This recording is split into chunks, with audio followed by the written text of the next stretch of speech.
The sound of the slap cut through the music, louder than the violinists, louder than the clinking glasses. I turned.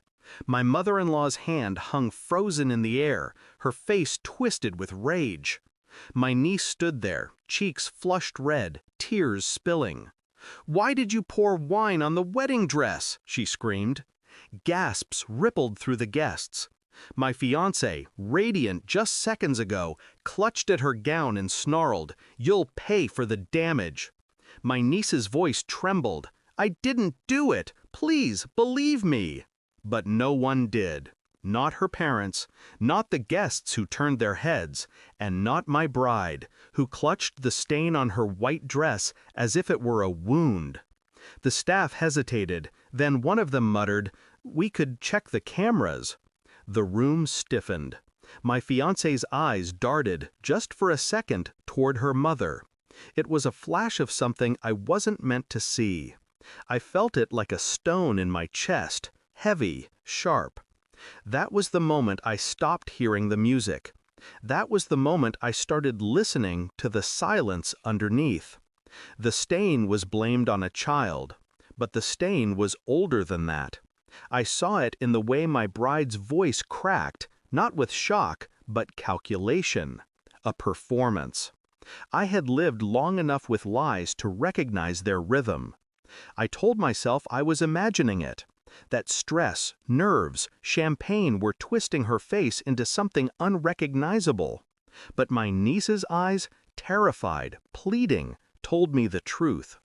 Children don't lie with desperation like that. Only adults do. I watched as they dragged her away, as my mother-in-law hissed curses into the girl's ear, as my fiancé clutched my hand with too much force, whispering, "She ruined everything."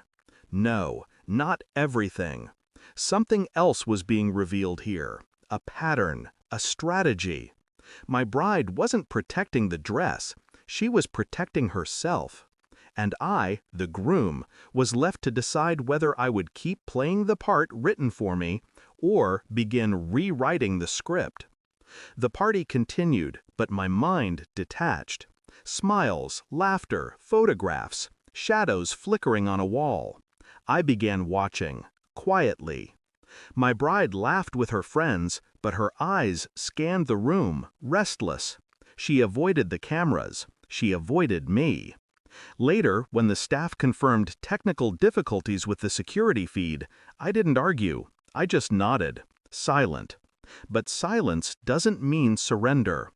I began collecting pieces, phone records, bank transfers, conversations she didn't know I overheard.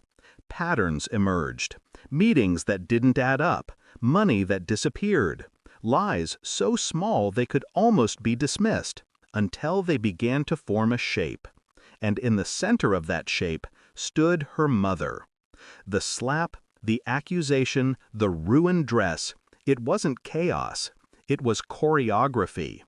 And I had been placed in the audience applauding the performance.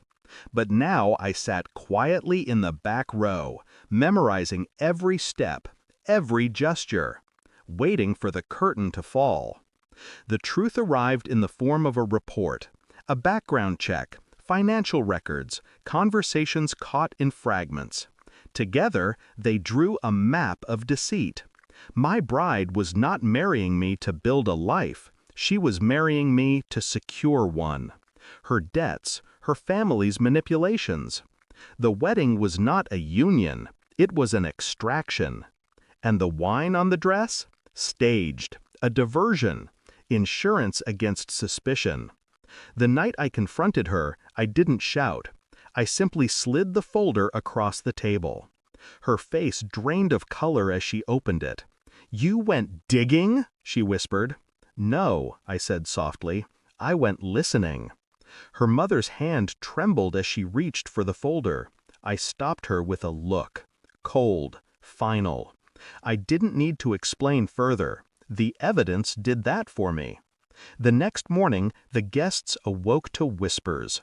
The wedding was off.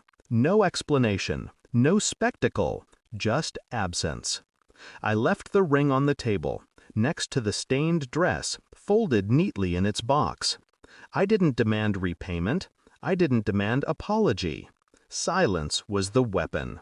Silence and truth. They had built their world on deception, manipulation, control. By refusing to play my role, I collapsed the stage beneath them. The performance ended, the audience dispersed, and they were left standing alone, clutching a ruined gown that no longer held meaning. I walked away without looking back, not because I didn't want to, because I no longer needed to. The truth had already done the work. It had hollowed them out, stripped them of their theater. I felt no pity, no anger, just clarity. My niece's face, tear-streaked, innocent, was the only image I carried with me. Proof that lies collapse when truth refuses to bow. I didn't marry into their family. I buried them in their own performance. And in the silence that followed, I finally heard something real. My own freedom. They thought they could script my life, but I ended the play and left them to choke on their silence. Thanks for watching. Don't forget to like, share, and comment. Subscribe now to Cheating Stories Insight World for more amazing stories.